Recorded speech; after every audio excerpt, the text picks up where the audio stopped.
La résolution de systèmes d'équations semi-linéaires implique essentiellement une parabole et une droite.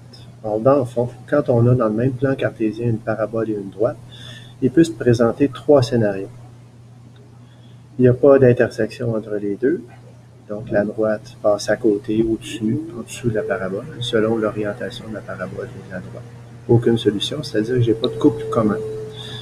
Ensuite, deuxième cas possible, j'ai une seule solution possible. Donc la droite est tangente. Le mot tangent ici veut dire que la droite ne touche qu'un seul point de la courbe. Et troisième solution, troisième type de système de relation, j'ai deux solutions, c'est-à-dire qu'il y a deux points d'intersection distincts, deux couples précis qui appartiennent à la fois à la droite et à la parabole. Algébriquement, on va retrouver une équation du second degré par un trinôme du second degré pour la parabole. Évidemment, si c'est marqué A est différent de 0, parce que sinon ce terme-ci disparaît, puis j'ai donc un Bx plus C qui est une droite. Donc, un polynôme du second degré avec un polynôme du premier degré. De quelle façon est-ce qu'on peut résoudre? On va faire appel à la méthode qu'on a vue pour les systèmes de relations linéaires, c'est-à-dire la méthode de comparaison d'équations. Alors, idéalement, travailler avec la forme canonique, la forme générale de la parabole et également la forme canonique de la droite. Donc, ax2 plus bx plus c, puis ax plus b, ou mx plus b. En mettant les deux à égalité, on va donc se dire que le y de la parabole est le même que le y de la droite. Puis ensuite de ça, on va pouvoir ramener du même côté de l'égalité pour avoir les deux membres un des deux membres égal à 0. Et une fois que ça c'est fait, on utilise le discriminant par la formule B2 moins 4AC pour déterminer, selon ce qu'on a déjà vu, s'il n'y a aucune, une seule ou deux solutions. On peut aussi, et c'est ce que je recommande, esquisser rapidement le graphique par le sommet de la parabole puis son orientation, puis en traçant la droite approximativement. Ça peut nous donner une bonne idée rapidement du nombre de solutions, c'est-à-dire 0, 1 ou 2.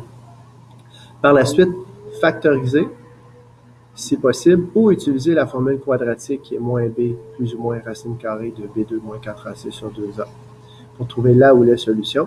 Et ensuite de ça, on donne l'ensemble de solutions, c'est-à-dire là où les solutions, évidemment quand il y en a. Alors, allons-y d'un exemple.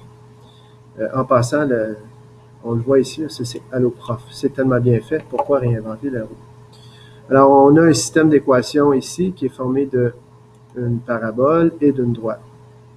On peut donc écrire que moins x2 plus 2x plus 5 vaut x plus 3 puisque y vaut y dans les deux équations, étant donné qu'on est à un point commun des deux relations linéaires, ou des deux fonctions. Pas linéaires, mais des deux relations aux fonctions. Ensuite, je ramène égal à 0, donc je vais enlever ici x, puis je vais enlever 3. On se ramasse donc avec ceci. Une fois qu'on a moins x carré plus x plus 2, on vérifie avec le discriminant, donc b2 moins 4ac. Est-ce que c'est supérieur à 0? Dans ce cas-ci, oui. Comme c'est supérieur à 0, on sait que le système a deux solutions.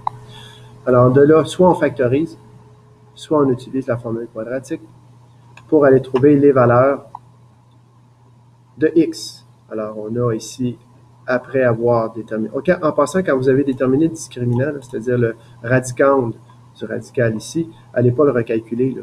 Si vous l'avez calculé une première fois ici, ben, insérez-le directement dans votre équation. Ça va beaucoup plus vite. Puis ensuite de ça, on a les deux valeurs de x possibles.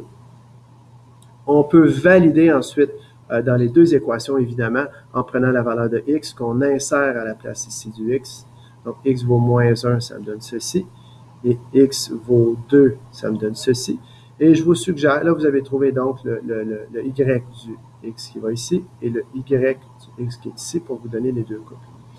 Mais comme dans les systèmes d'équations, je vais vous recommander de non pas seulement aller chercher le y avec la droite, mais d'aller chercher le y avec le polynôme du second degré. Donc, vous validez vos deux y avec les deux équations pour être certain qu'il n'y a pas d'erreur.